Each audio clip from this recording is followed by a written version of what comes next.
اللہ دنیا میں حالات بھیجتا ہے، ان حالات کے پیچھے کوئی نہ کوئی وجہ ہوتی ہے۔ وَمَا رَبُّكَ بِظَلَّامٍ لِّلْعَبِيدِ۔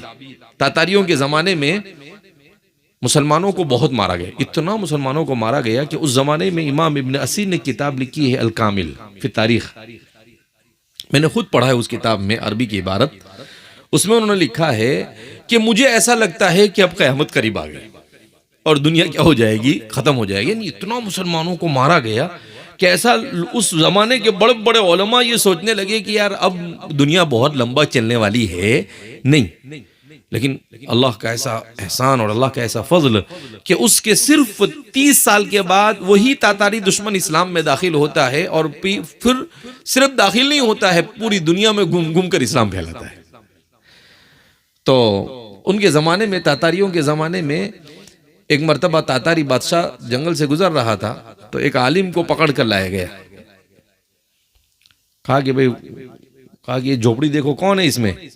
بادشاہ نے کہا، ظالم بادشاہ تھا، تو پکڑ کے لاؤ اس کو۔ لائے تو وہ ہمارے علماء میں سے کوئی عالم تھے، ان کا نام بھی تاریخ مورخین نے لکھا ہے، اس وقت میرے ذہن میں نہیں ہے۔ جب ان کو لایا گیا تو ان کو لا کر پوچھا گیا کہ کون ہو تم؟ تو کہا کہ مسلمان ہوں۔ کہا کیا تمہارا مشغلہ ہے؟ کہا میں عالم ہوں۔ کہا مسلمان حق پر ہے؟ کہا مسلمان حق پر ہے۔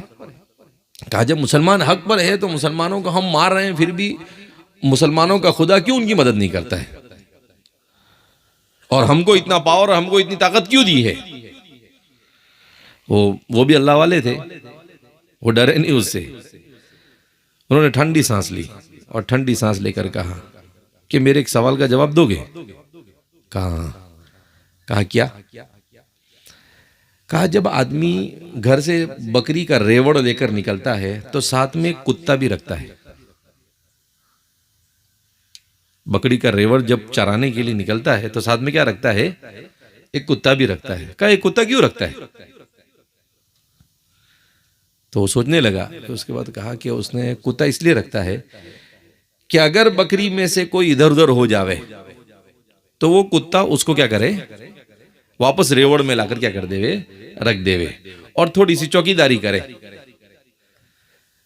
تو کہا کہ تمہاری حیثیت تاتاریوں کی حیثیت اسی کتے کی ہے کہ یہ امت اللہ کے دین سے دور ہو کر ادھر ادھر بھٹک رہی ہے، اللہ نے تم کو بھیجا کہ ان کو مار مار کے واپس لاؤ ان کے راستے پر۔ کہا اس کے علاوہ اور کوئی تمہاری حیثیت کچھ ہے نہیں۔ تو وہ 2 منٹ کے لیے اس کا دماغ ہینگ ہو گیا۔